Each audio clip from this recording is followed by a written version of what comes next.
কিন্তু আমরা এইটা দেখছি একটা পার্টি কতটা থার্ড ক্লাস পার্টি হতে পারে। একজন মহিলা তার মেয়েকে এইভাবে ধর্ষিতা হতে দেখে, খুন হতে দেখার পরে একজন মা যখন তার মেয়ের খুনিদের শাস্তির জন্য অমিত শাহ নরেন্দ্র মোদীর অ্যাপয়েন্টমেন্ট চেয়েছিলেন, পশ্চিমবাংলায় এসে দেখা করেননি, দিল্লিতে গিয়ে দেখা করতে চেয়েছিলেন, অ্যাপয়েন্টমেন্ট দেননি। যতক্ষণ তার পরিচয় ছিল তিনি অভয়ার মা।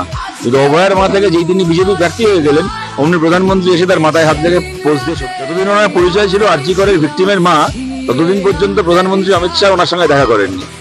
এমনকি প্রধানমন্ত্রী ওই সময় কলকাতায় এসে মিটিং সভা করেছেন, আরজি কর শব্দটা উচ্চারণ করেননি একবার, তখন আরজি করের আন্দোলনের উত্তাল সময় যাচ্ছে। আর যে উনি ভোটের প্রার্থী হয়ে গেলেন তখন উড়ে চলে আসলো। মানে কোনো জায়গায় কি উনি ব্ল্যাকমেল হচ্ছেন?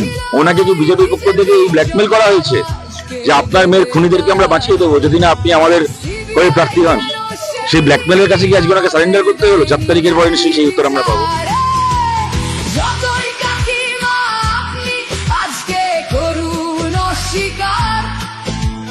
সেদিন রাতে আমরাই ছিলাম আনতে বিচার।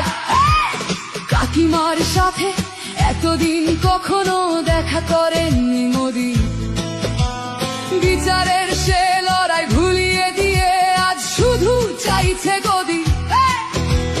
50 দফা দাবি এই আপনি রেখেছিলেন সেই দিন, বিচার চেয়ে রাত জাগায় আমি আজকেও বিচারহীন।